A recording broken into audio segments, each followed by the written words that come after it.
everyone! I hiked the Appalachian Trail in 2021, and before I did, I watched approximately 1 million videos of this type, and I found them to be very, very helpful, so I thought I would make my own. So whether or not you're planning to hike or you're just curious, welcome. I've broken this down into a few sections. Information I had a hard time finding. Stuff I wondered about, what no one told me. A brief summary of my experience in each state, my thoughts on my gear, and then my takeaways now that I'm about a year after my start date. So I remember last year I had a lot of questions about specific stuff that I was having some trouble finding. So I tried to think back and make a list of that information. I specifically wanted information about a February start date. I started February 20th. So do I need special gear for a February start? Some people take micro spikes. The only place I encountered a lot of ice on the trail was coming down from Clingman's Dome. So no, I personally did not need any special equipment for a February start. How will the pandemic affect everything? People will naturally travel in their bubbles, their tramlies. And I found that whenever I stayed at a hostel, it was usually with the same people. I didn't hear of anyone who caught COVID on trail, and most everything was still open. There were some areas which were closed supposedly, but you can't really close a shelter. So overall, the pandemic didn't affect us as much as it probably should have. So what kind of rain gear should I use, and what is actually waterproof? I had a lot of trouble finding a straight answer on this one because waterproof is a lie. Nothing is waterproof, I found, except for straight up 50-cent plastic ponchos. So in my own research last year, I found a lot of conflicting information about Lyme disease. Because I went so early in the season, I think it was less of a problem. I knew some people who had brushes with Lyme disease, only a few though. I wore long sleeves a lot of the time, long pants that were treated with permethrin. I really only found ticks on me after going through tall grass, and I never found a tick biting me. I was always able to just brush it off. Will there be cell service along the way? Absolutely yes. Definitely over 60% of the time when I searched for it, I found it, and it was definitely available at least once a day. I do have Verizon. I've heard that Verizon is the best for the AT, but I think other carriers were kind of similar. Troubles with vegetarianism. I'm a vegetarian and I did not really find it challenging on the hike. The only meat that people eat would be jerky or tuna packets. I did have trouble getting enough protein, but I think any hiker would. And I also didn't find a solution to that problem. So I just didn't eat enough protein, and I think my body kind of suffered for that, but I survived. Bears? Question mark? I saw 0 bears on trail. Also, people don't hang their bear bags, but you didn't hear it from me. I wondered if I should start using a menstrual cup, just because you don't have to carry pads and tampons with you. It's less waste. I personally chose to keep using pads, but from people I know who did use menstrual cups, sterilization in the backcountry can be a big hassle. I just didn't really have time to learn to use one before I hiked. I did find that it was very helpful to use panty liners all through while I was hiking to extend the freshness and the lifespan of my underwear as I wore it. Do I need a sleeping bag liner? I liked having one. It purported to provide a lot of extra warmth. I don't know whether or not that's true, but I found it to be very cozy. Is a one-person tent too small for me? I actually think a one-person was perfect for about 2/3 staying in shelters and 1/3 tenting. What goes in a first aid kit? In mine, I brought the max strength ibuprofen, Tylenol, and Aleve. The goal is to get yourself through whatever you're experiencing so that you can get actual medical help at the road closest to you. I also carried an alcohol wipe in there and a lighter, along with some band-aids and then whatever patches I had for my sleeping pad. And I also carried a needle and some dental floss. The sleeping pad I have came with little patches, and I did end up using one on the hike, and it totally saved my pad. Is hitchhiking hard? For a young woman, no, it was not hard at all. In fact, there were sometimes people would pull over and ask if I needed a ride. I personally got kidnapped 0 times, and I got a lot of rides. How do you book hostels? I usually would either ask other people around me where they were going or use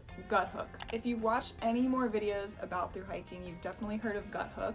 It's the app that basically everyone uses for navigation, for getting information about stuff around, and usually the hostels will put themselves on that app and they'll have whatever phone number you need to call listed there. So part 2, things I worried about. These are more questions, stuff that is based on my body and how I would personally react to the trail. I wondered if the smell really sticks around afterwards. I think my pack is still pretty gnarly. I have not tried my best to clean it yet. It's definitely still usable.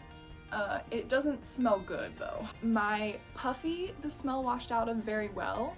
My rain jacket, however, I've had a lot of problems. Do people really drop out in droves? So I think yes, but it all happens so towards the beginning that I wouldn't really notice because I don't know those people yet. I wondered, how will my body change? So I have a lot of thoughts on this one.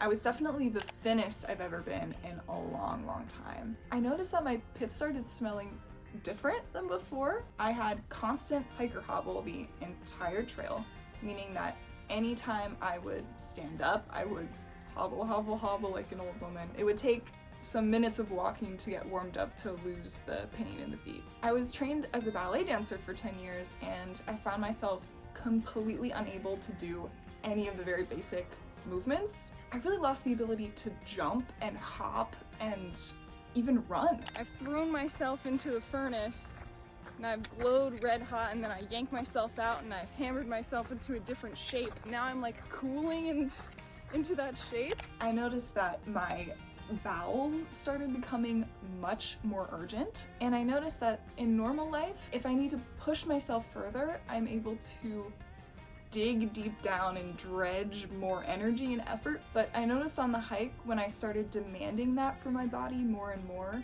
it started giving it less and less. So I wondered, when does the hiker hobble subside?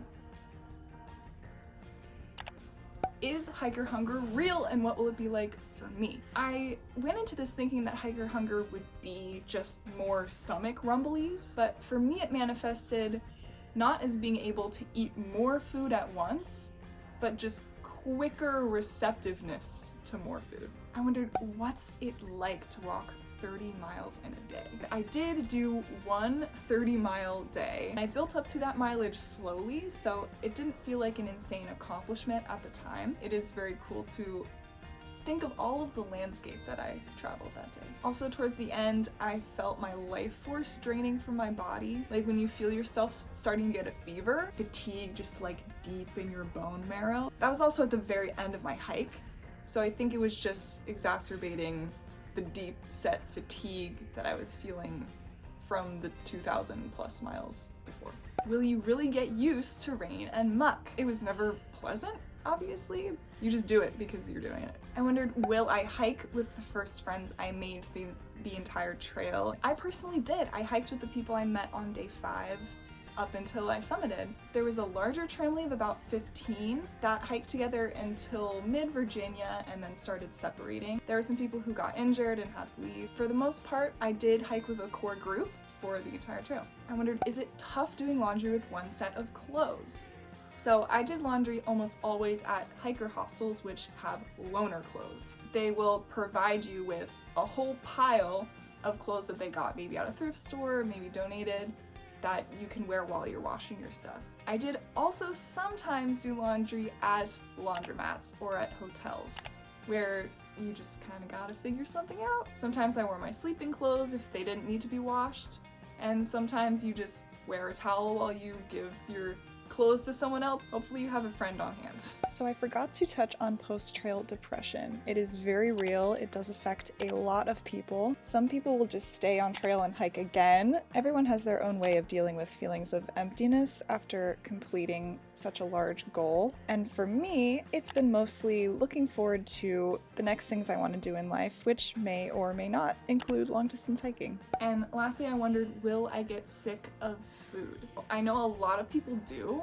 I personally didn't really. Tortilla tofurkey slices with some cheese and some mayo. I also ate for dinner a lot of the time 2 chicken ramen packets. I'd eat the ramen, and then with the broth, I'd pour in some Idahoan instant mashed potatoes, butter and herb flavor. However, I did get sick of eating the amount that I was supposed to.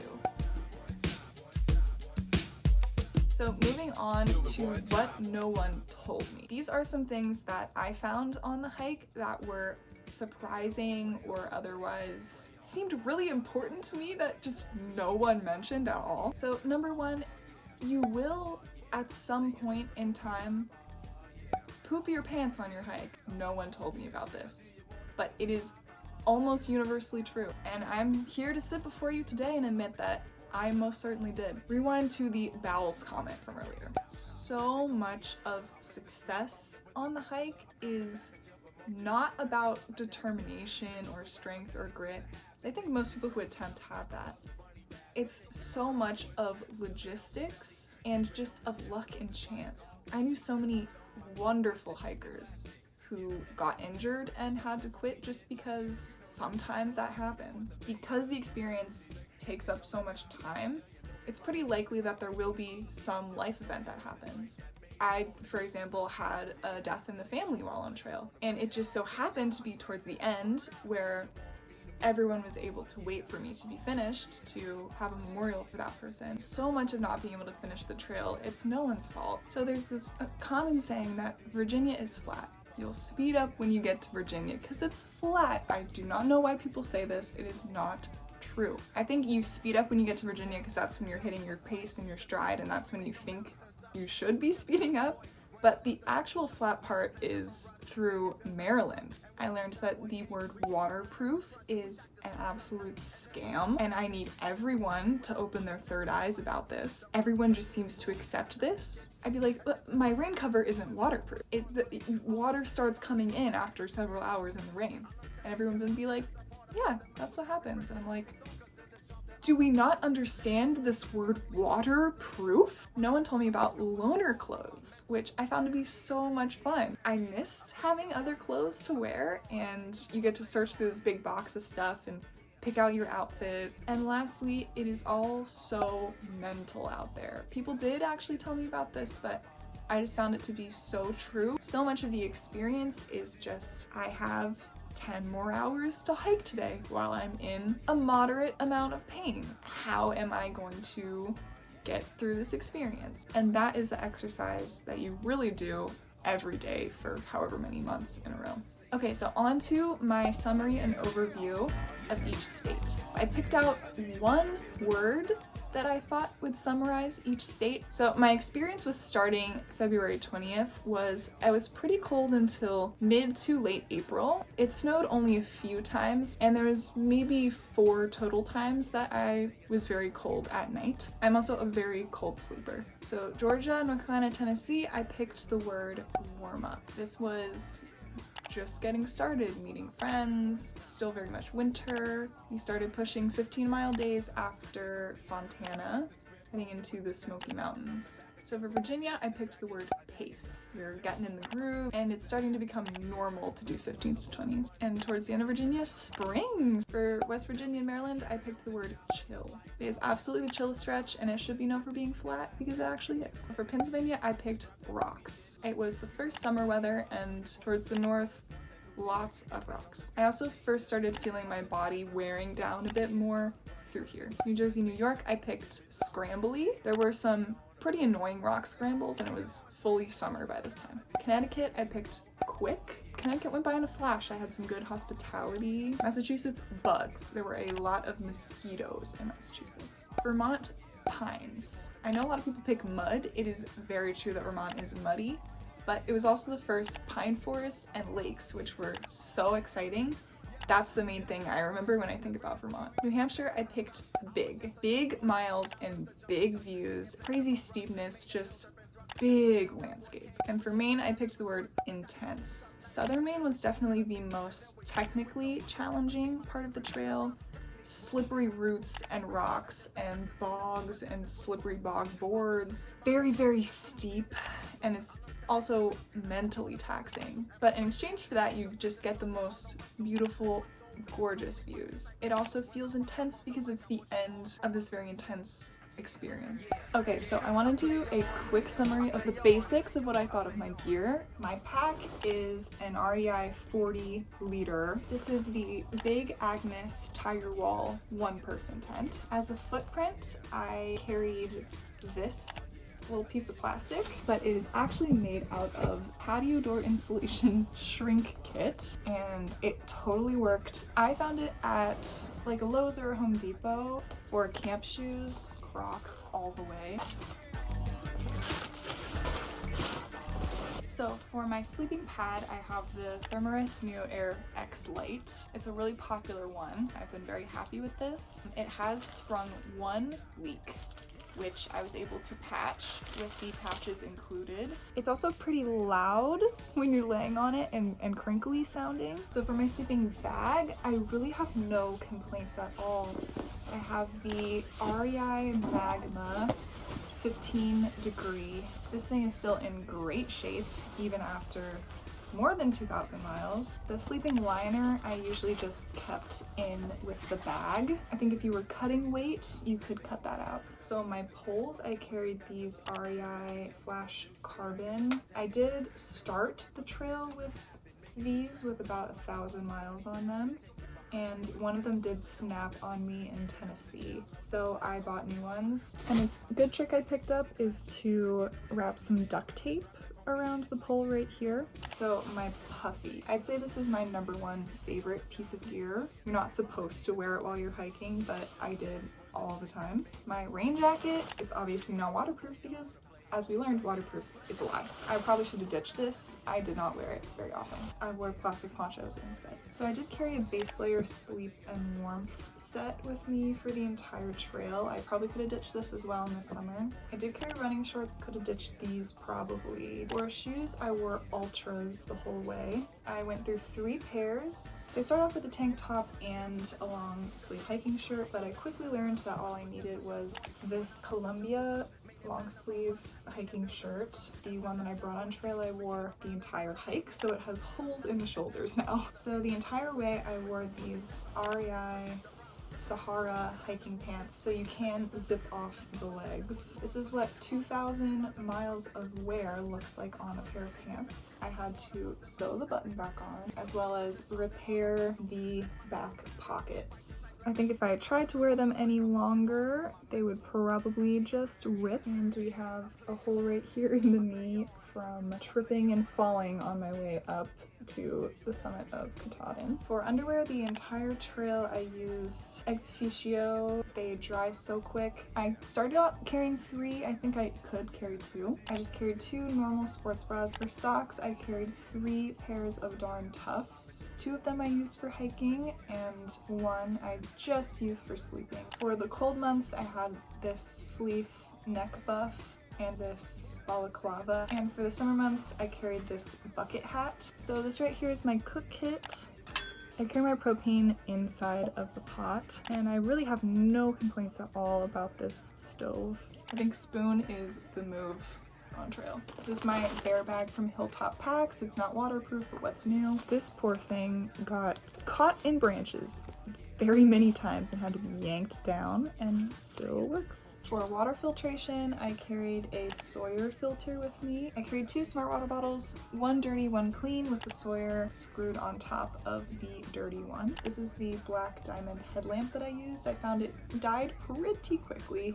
Might try a different one next time. My trowel, I absolutely loved having. I did buy this sit pad along the way. It's really nice to have somewhere to sit. For the cold, I also loved carrying some mittens. So I use this pocket knife. It's just got a knife, nail file, and these little scissors. And the scissors I use all the time. I also carried some stuff in a fanny pack, lip balm, comb, a little notebook. So for technology, having the phone is totally indispensable. Guthook, the app, is absolutely worth the money. I loved having Guthook. I think now it just changed its name. It's called Far Out. I also started without a battery pack, but I started carrying one because I realized it was worth the wait. So I'd say for my top favorite gear, that would have to be my puffy, my camp shoes, this pocket knife with the scissors, and Guthook.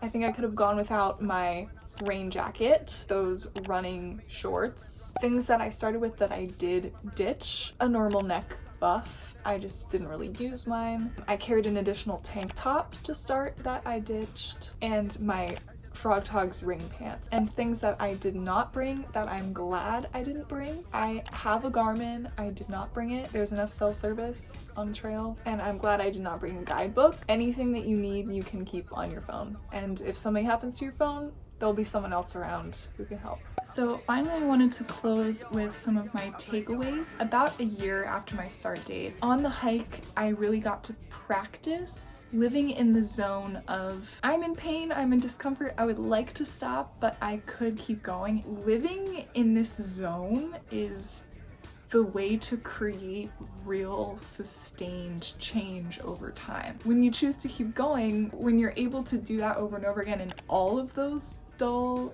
in-between moments, that is so important for making progress. I think hiking made me shift my priorities towards being grounded in nature and a physical space, moving forward with a lot of career freedom and chance to choose what I do next. I'm putting a big priority on being outside and at least just grounded. Hike your own hike. This is a common phrase that I love. Hike your own hike means you do what suits you, and those people you're meant to be with will fall in beside you. Undulations of suffering. The trail is just high and low moments that are connected by little waves. Nothing lasts forever.